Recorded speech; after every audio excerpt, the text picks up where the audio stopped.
60 ans d'indépendance de la République démocratique du Congo, quel est l'apport du scientifique dans le processus de développement et de stabilisation de ce pays de Lumumba? Voilà, en exclusivité, nous avons approché pour vous le professeur Gilbert Kishiba Fitula, recteur de l'université de Lubumbashi.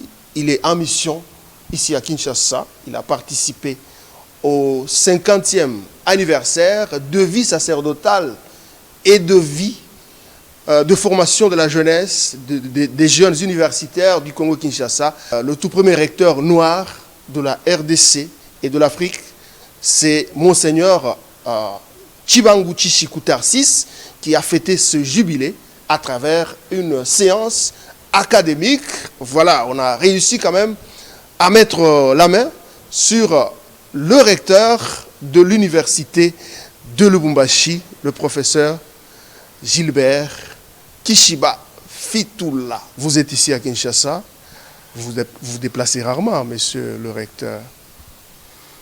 Oui, mais c'était nécessaire que nous venions ici, dans la mesure où l'université de Lubumbashi a pris pour culture, entre autres, de saluer, de congratuler, d'honorer les devanciers, ceux qui font que l'université en RDC soit ce qu'elle est maintenant.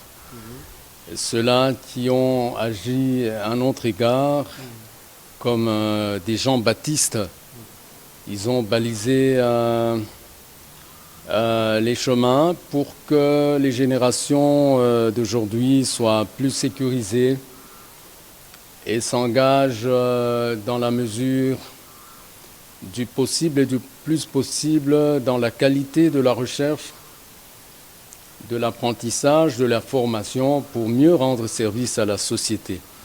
Voilà, professeur Gilbert Kishiba, je crois que vous avez un agenda très chargé, on ne sait pas vous prendre trop de temps. On va vous inviter à vous asseoir sur ce plateau circonstanciel aménagé ici, dans la commune de la Gombe. Professeur Kishiba Fitula, ça se passe bien avec votre mission dans la capitale de la RDC? Oui, magnifique, merci. Maintenant, vous êtes ici, comme je l'ai dit d'entrée de jeu, dans le cadre du jubilé d'or de Monseigneur Chibangu Tshishikou Tarsis, qui a fêté la double cérémonie de 50 ans de sa vie comme prêtre, comme prélat de l'Église catholique et aussi comme homme de science, comme professeur, comme enseignant, comme formateur des jeunes des universités de la RDC. Qu'est-ce qui lui représente? Qu'est-ce qui lui représente pour l'université de Lubumbashi? Monseigneur Tarsis Chibangu Tshishikou, président du conseil d'administration des universités en RDC, aujourd'hui recteur magnifique, représente énormément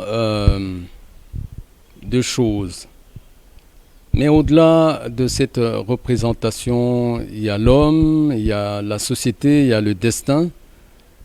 Dans la mesure où, à travers lui, nous voyons ce que nos universités sont, oui, mais sont appelées à devenir. Ce qu'il est pour nos universités aujourd'hui, du point de vue de la recherche, du point de vue de la formation, de l'apprentissage, en vue de mieux servir notre société, est difficile à résumer. Je ne pense pas que je sois digne de parler de lui sans tout de suite me référer à la double tension qu'il a gérée toujours dans sa vie entre ce qu'il a mis en commun, le service du peuple de Dieu par l'Église catholique que nous célébrons aujourd'hui donc à travers ce jubilé d'or. Et l'académicien rompu, aigu, avisant qu'il a été pour nos universités. De ce fait, pour nous, de l'université Lubumbashi, mais de toutes les universités, il représente...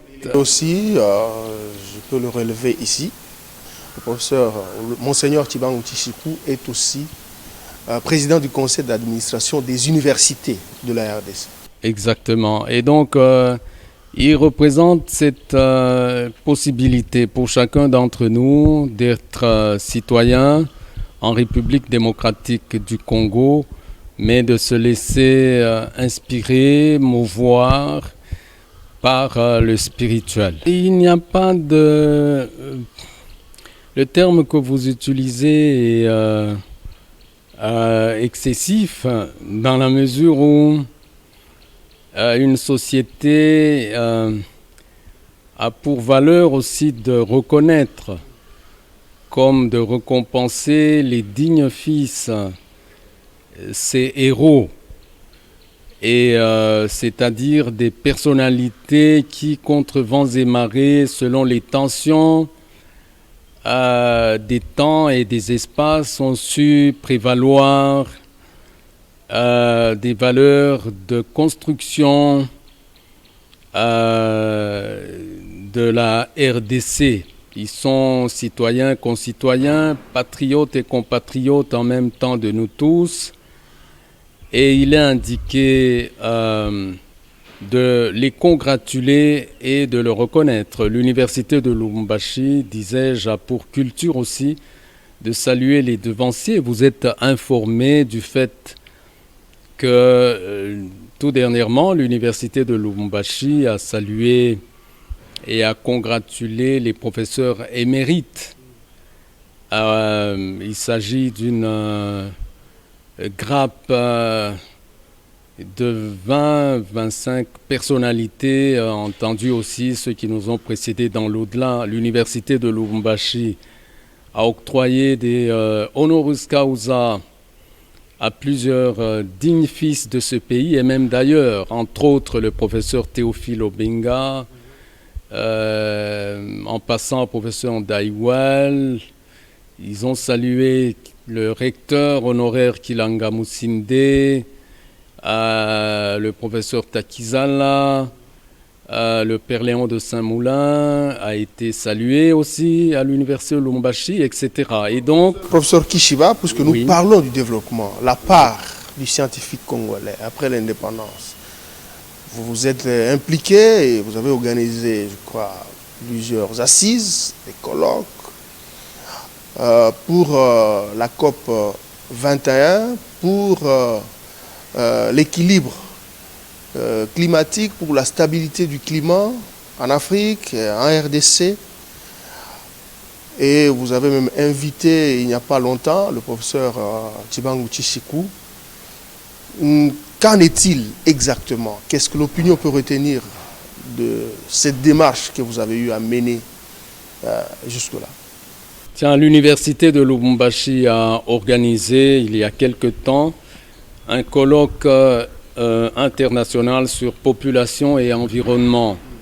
C'était en vue d'appuyer la planification des connaissances et des comportements pour la prise en charge des résolutions sur l'environnement, donc en rapport avec COP 21 et COP 22, sachant que la RDC est au centre, et vraiment un socle indépassable de l'équilibre de la biodiversité, des écosystèmes, mais de la biosphère aussi universelle.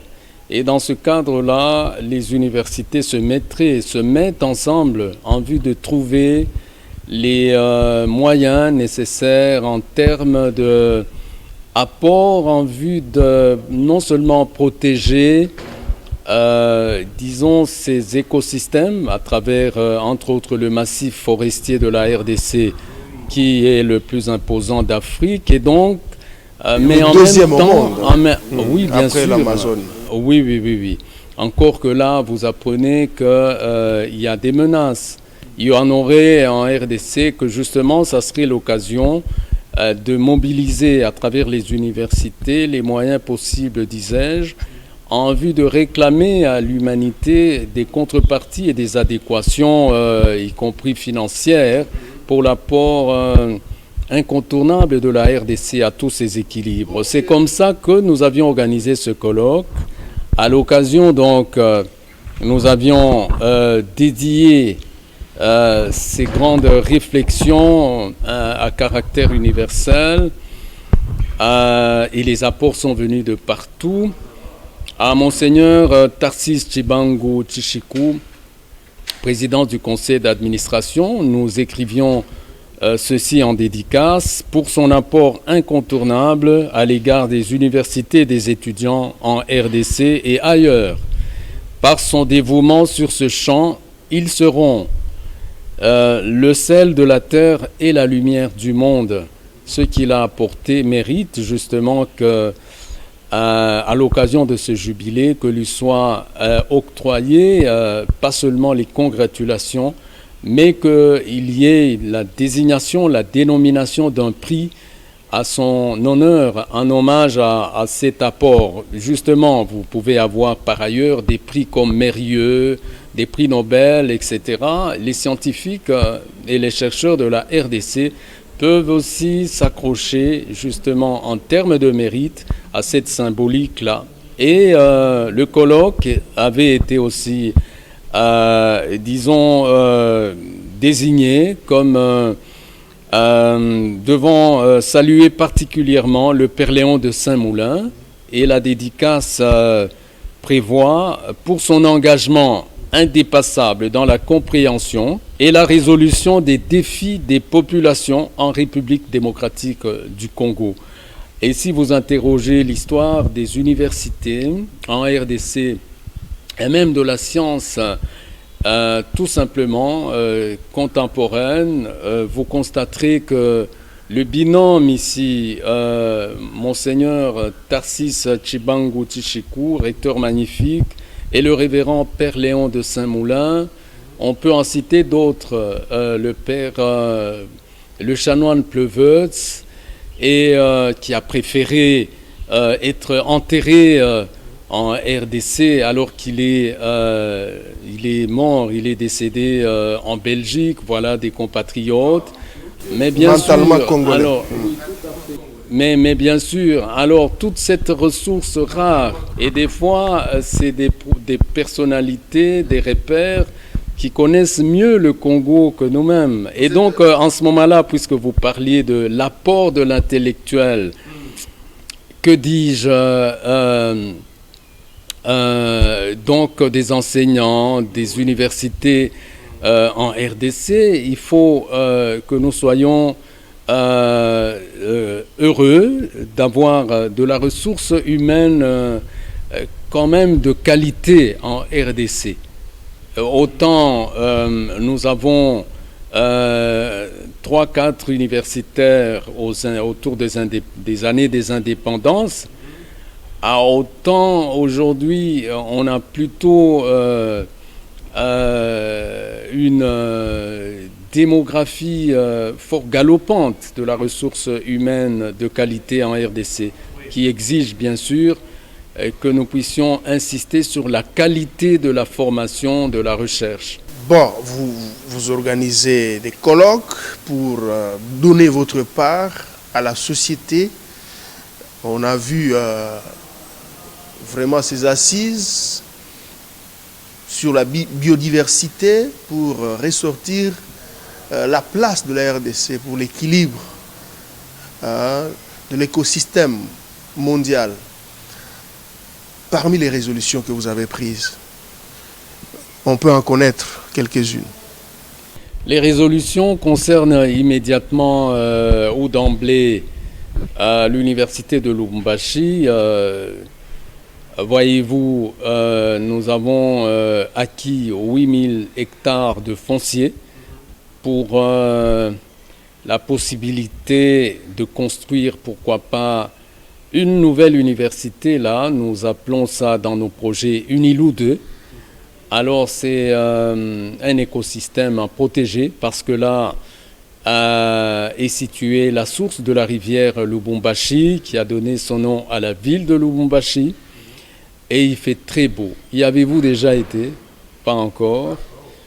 Bien, il fait très beau donc dans ce site-là et le projet est déposé ici et là, y compris dans nos institutions par l'entremise de son Excellence, Monsieur le ministre de l'Enseignement supérieur universitaire, son Excellence Thomas Lwaka, pour que après 60 ans des indépendances africaines, il est tout à fait légitime et normal que les générations d'alors qui étaient attendues, prenons l'université Lubumbashi, c'était 8 000 à 10 000 étudiants. Aujourd'hui, nous avons largement plus que ça en termes de démographie et d'affluence des étudiants, ceux qui viennent du secondaire notamment. Regardez, nous avons des écoles primaires, secondaires partout et donc c'est naturel, c'est normal qu'il y ait... Vous nous parlez de cette concession oui. de 8 000 hectares, oui. Concession Unilou 2, que vous comptez ériger différentes infrastructures, que vous comptez aussi protéger dans le cadre de l'équilibre climatique. Maintenant, vous avez parlé des rentrées que le RDC doit avoir en termes de finances, en récompense d'héberger ou de protéger le deuxième massif forestier du monde, après l'Amazonie en Afrique, donc en Amérique du Sud. Oui, il ne s'agit pas d'une récompense. C'est quoi? Non, je ne dis pas récompense, je dis les rentrées en termes de liquidité, en termes d'argent que la RDC peut générer dans ça. En quoi consiste cela? Mais déjà, c'est loin d'être une récompense. Il s'agit d'une contrepartie pour ne pas dire une contre-valeur, parce que l'humanité a sa valeur dans sa protection aussi et dans sa survie. Quand les écosystèmes sont menacés du fait qu'on ne tiendra pas compte de l'apport incontournable de la RDC à ces équilibres, il y aurait une urgence à la proportionnalité et à la symétrie. Nous voulons simplement que l'humanité reconnaisse la participation, c'est-à-dire la part que la RDC apporte à ces écosystèmes, a pour corollaire des contreparties. Lorsqu'elles sont financières, elles peuvent être calculées dans la mesure d'engager la RDC vers son émergence. Mais c'est probablement, disais-je, des contreparties et puis des contre-valeurs, parce qu'il s'agit pas simplement de voir les chiffres, il s'agit de constater le service que rend la RDC. Maintenant, que faire pour permettre à la RDC d'entrer en possession de cette contrepartie? Cela figure dans ce bouquin ici, sous notre direction, et vous constaterez qu'il y a des résolutions. Vous pouvez rappeler l'intitulé et donc, c'est Population et environnement. Appui à la planification des connaissances et des comportements pour la prise en charge des résolutions sur l'environnement COP 21, COP 22. Et donc ici, nous avons indiqué des voies, des Les pistes. gens peuvent s'en procurer où? Si vous voulez avoir un exemplaire. Les autres, Bon, moi je suis avec vous, mais les autres qui n'ont pas l'occasion de vous voir, ils chez peuvent vous, avoir c'est sans prix.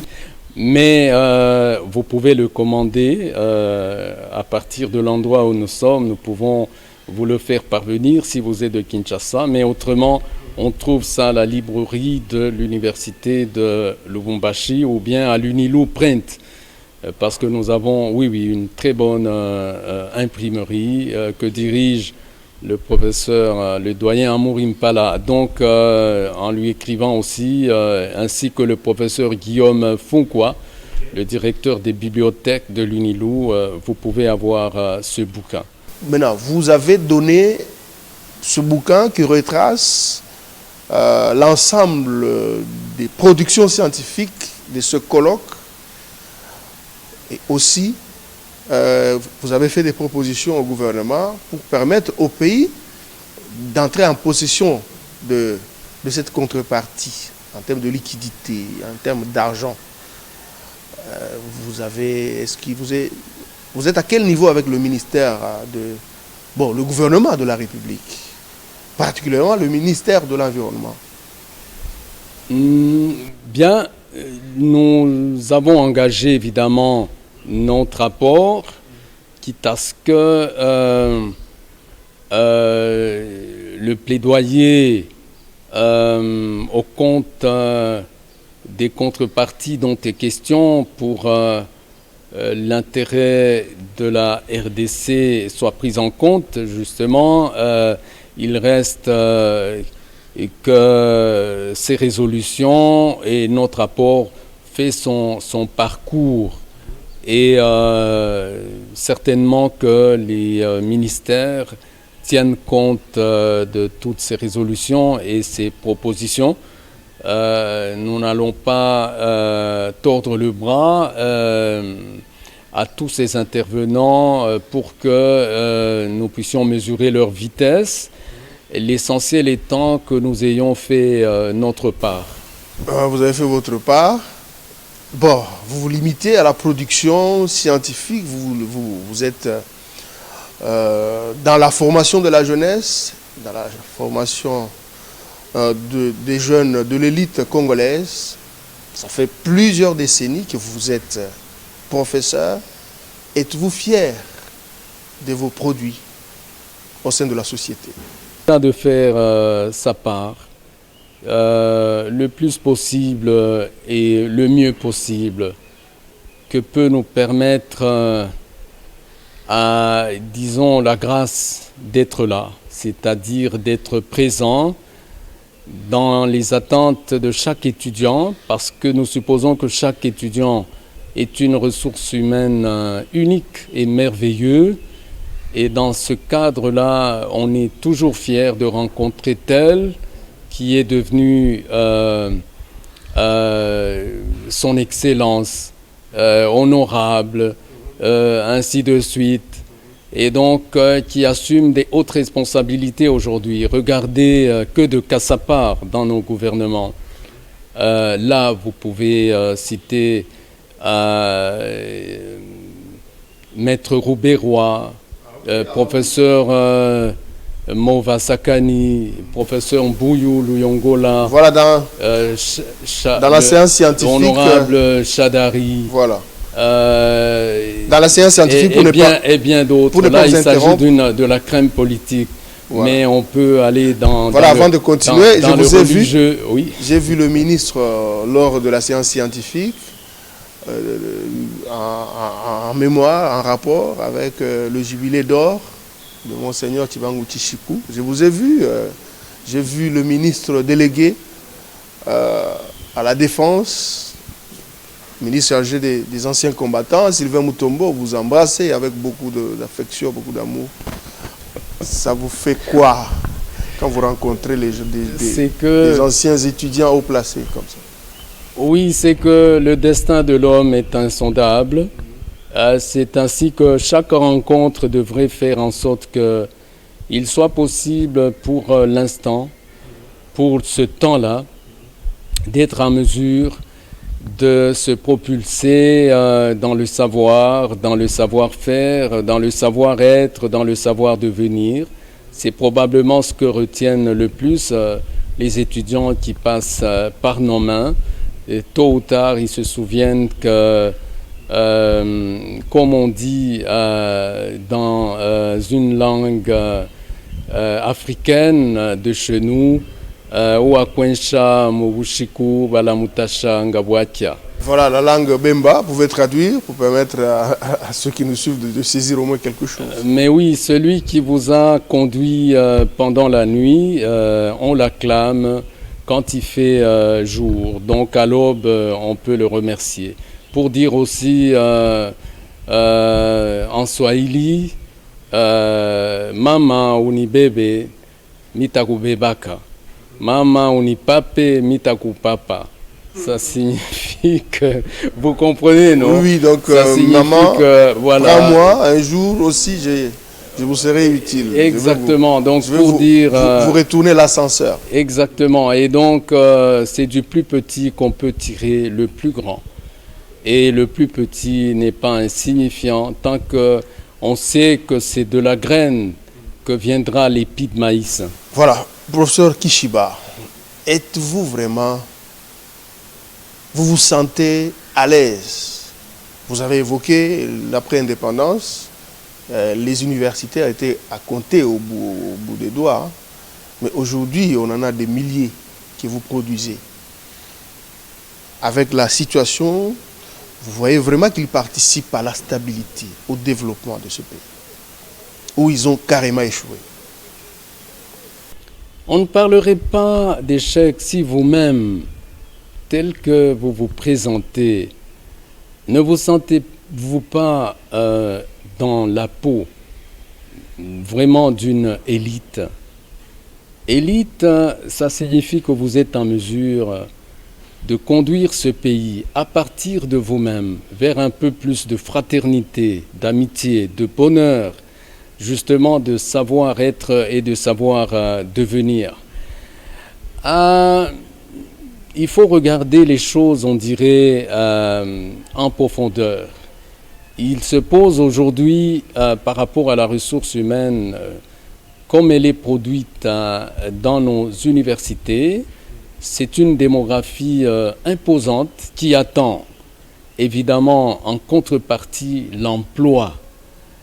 Et quand on est dans le débat de l'entrepreneuriat, de l'employabilité, tout de suite on peut imaginer que cette formation universitaire, c'est une formation qui attend de la créativité et de l'initiative. L'universitaire, c'est celui qui est génial, justement, qui peut créer, inventer la société d'aujourd'hui, une société nouvelle, à partir de ses connaissances. Mais c'est vrai qu'il y a une urgence de création d'emplois. À la stabilité du pays, par rapport au développement de notre pays, le cas de la situation actuelle, on décrit toujours, il y a la population qui parle, qui dit, qui fustige un peu la manière de se comporter de l'élite congolaise quand elle se retrouve dans la gestion de la chose publique. Un pays extrêmement riche, un pays qui a tout au sein de son sous-sol et au niveau sur son sol, mais qui a toujours du mal à procurer du bonheur comme il se doit à son peuple. Ne vous énervez pas, hein, et ne soyez pas impatients. Regardez, l'université de Lubumbashi... C'est pas moi, c'est que la population constate. Oui, mais la population, c'est nous tous en même temps. Et nous pouvons savoir que les crises dans les États, selon les temps et les espaces, sont constituées des moyens et des propulseurs de progrès.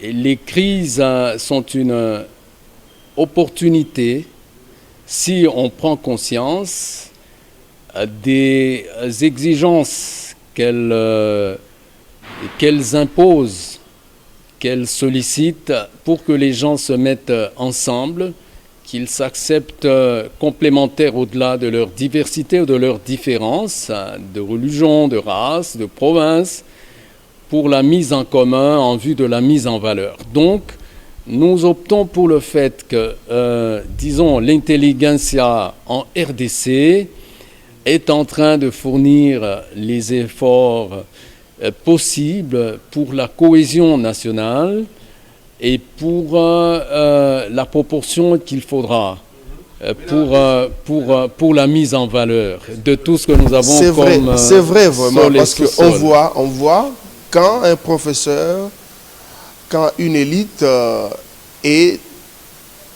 une parcelle de pouvoir, on le voit exploiter. On voit ce professeur, on voit ce scientifique exploiter la science selon ses sentiments tribaux, selon ses ambitions politiques, selon son positionnement par rapport à la situation politique. Comme on le voit aujourd'hui dans notre pays qui connaît une tension qui risque même de plonger le pays dans l'implosion, d'amener le pays à l'implosion, à la balkanisation, parce que il y a certains acteurs, certains professeurs, certains scientifiques qui optent pour tel ou tel autre camp sans tenir compte de l'intérêt général, au risque même de mettre en danger tout le pays. Regardez, puisque nous fêtons le jubilé pour non d'or, 60 ans d'indépendance, oui, d'indépendance, on va revenir là-dessus, mais d'or de Monseigneur Tshibangou. Nous disons, il est né où, Monseigneur Tshibangou? Il est né à Kipushi. Kipushi, finalement, d'une famille des miniers. Et donc, c'est de lui qu'on peut apprendre que, voilà, cette mine de Kipushi, vous le savez, elle est à 1200 mètres, l'une des mines les plus profondes. Nous constatons, et donc on peut le dire de façon imagée, Monseigneur Tshibangou est allé chercher de la richesse jusque dans les entrailles. Donc son père, c'était un ancien travailleur de l'Union minière. L'actuel GECAMI. Voilà. Et ils ont ramené des richesses vers nos surfaces en vue justement de promouvoir le bien-être en RDC. Il faut saluer tous ces miniers, il faut saluer tous ces travailleurs et qui travaillent assidûment. Il y en a aussi parmi les professeurs d'université. Regardez quel dévouement, quel sens de l'abnégation pour continuer à former contre vents et marées. Et donc, on ne va pas dire aujourd'hui que l'universitaire, l'intellectuel congolais a raté. Non, et même au-delà des diversités. Mais non, si, à propos de la diversité culturelle, on parle de 434 tribus différentes, mais la diversité, c'est une richesse immense.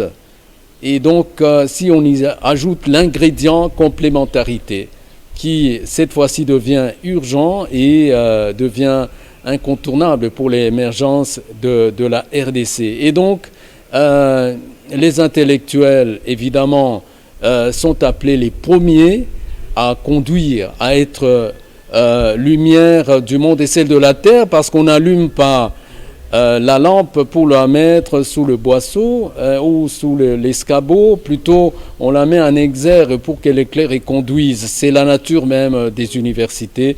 Merci. Il faut pas désespérer. Il y a encore à faire en RDC. Oui, on est déjà dans la conclusion de cette émission avec le professeur Gilbert Kishiba Fitoula. Professeur, qu'est-ce que vous pouvez leur dire en ce moment, en guise de conclusion, sur l'apport de l'élite congolaise dans la stabilité et le développement de la RDC, 60 ans après l'indépendance, en un mot?